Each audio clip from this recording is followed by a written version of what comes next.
Something is shifting. You can feel it in conversations, in the headlines, in the nervous system of the collective. People are unsettled, not because the world is ending, but because illusions are ending. Today, I want to talk about what we're living through, not just politically or culturally, but spiritually.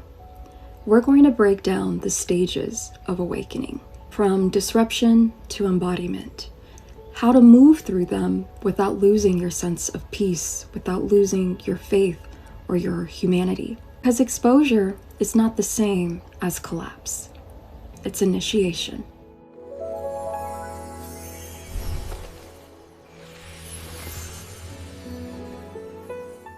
What we're living through right now is not just a political moment or a cultural shift. It's a planetary awakening. For generations, awakening was framed as something personal, an internal spiritual journey, a quiet realization, a private transformation. But what's happening now is collective. The veil is lifting, not just for individuals, but across institutions, narratives, and systems that shaped how humanity understood power, authority, and morality. This is why so many people feel unsettled. When long-buried truths rise to the surface, especially truths involving corruption, betrayal, and exploitation, it doesn't just inform us, it initiates us. The release of information, like documents from the Epstein files, is not about sensationalism. It's about confirmation. For years, people labeled as conspiracy theorists have been sounding the alarm, but they were laughed at, ridiculed.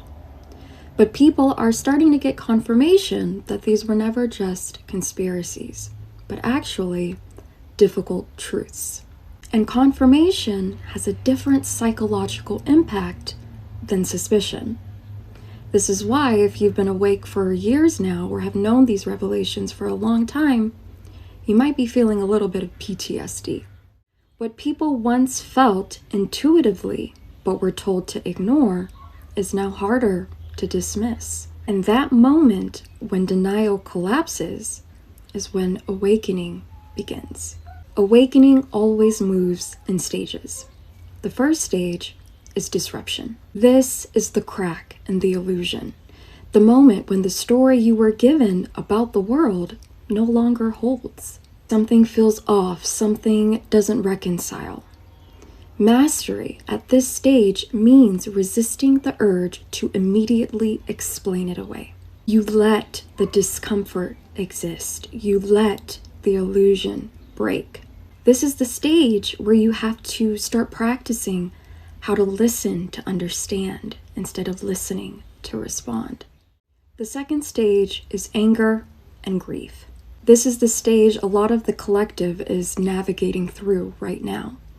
Anger for what has been hidden, grief for what was lost, innocence, trust, safety, time. Many people after awakening get stuck here. But anger is not the enemy. Suppressed anger is. Mastery here means feeling fully without becoming consumed. You let anger sharpen your discernment, not harden your heart. You must allow yourself to feel all of these emotions. Sit with the anger, sit with the grief. In order to master it, you have to get through it. The third stage is fear and overwhelm. This is where the nervous system reacts.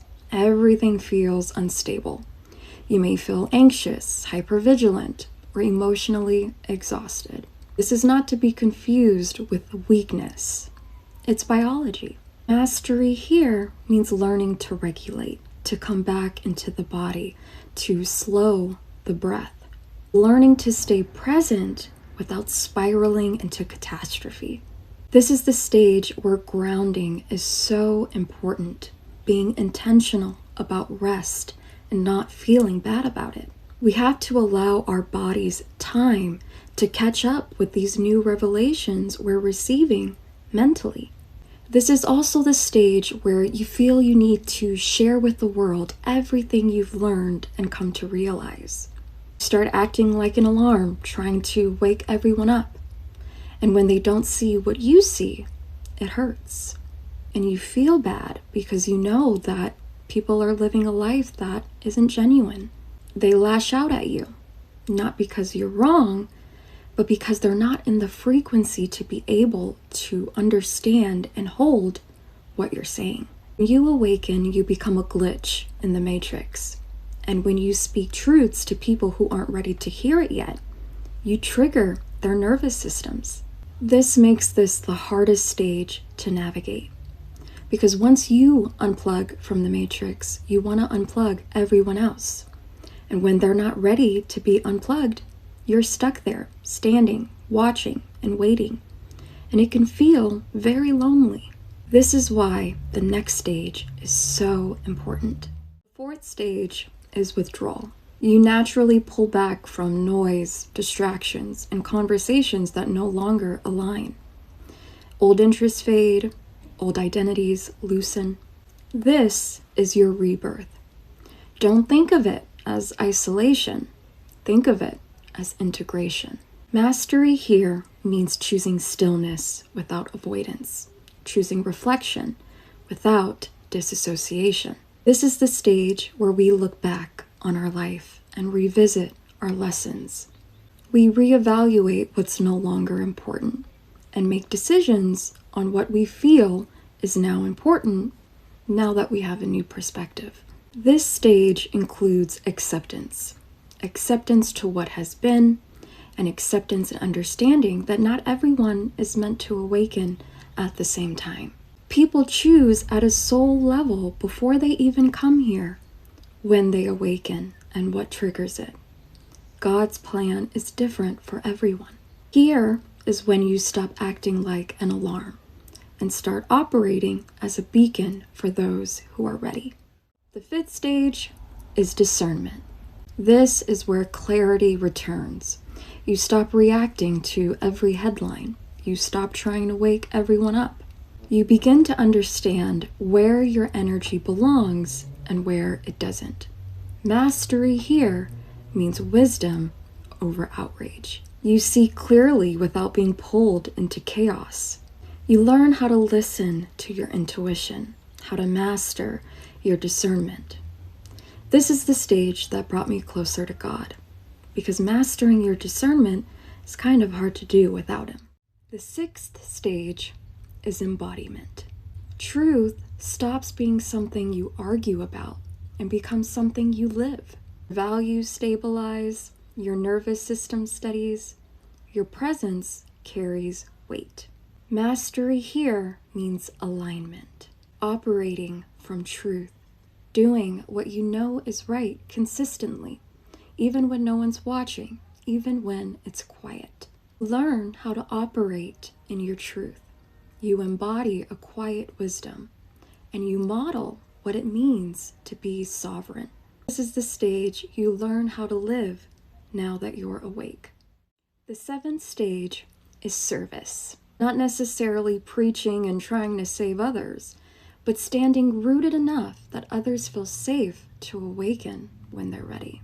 Your life becomes the teaching. Mastery here means leadership through integrity, not control. You understand now that truth doesn't need defending. When these stages are rushed, bypassed, or avoided, people become cynical or numb. This is often mislabeled as acceptance or demoralization. But numbness is not the end of awakening. It's a sign of unfinished integration. True awakening does not end in apathy. It ends in rebirth. Rebirth is not forgetting what you've seen. It's no longer being controlled by it. You don't return to innocence. You return to sovereignty. You hold truth without collapsing under it. You grieve without losing your capacity to love. You act without being consumed by rage. This is where humanity is being guided. Not toward chaos, but toward maturity. Not toward despair, but toward moral clarity. Not toward collapse, but toward conscious rebuilding. The exposure of truth is not meant to destroy faith in humanity. It's meant to end the illusions that required silence to survive. And that, however uncomfortable, is how real transformation begins. For there is nothing hidden that will not be disclosed, and there is nothing concealed that will not be made known. What is happening now is not God losing control. It is truth being revealed on God's timeline. Light does not ask permission to expose darkness. It simply arrives. And this is the judgment. The light has come into the world. And people love the darkness rather than the light because their deeds were evil. Awakening is not comfortable because it was never meant to be cosmetic.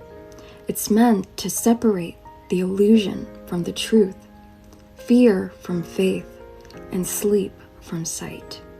But Scripture also gives us the promise that will carry us through this reckoning.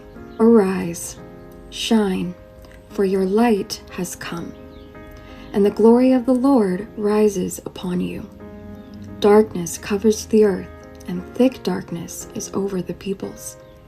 But the Lord rises upon you, and his glory appears over you. This is not the end. This is the birth canal. Those who endure the unveiling without losing their soul will emerge refined, grounded, and awake. Not numb or broken, but reborn. And do not be conformed to this world, but be transformed by the renewing of your mind.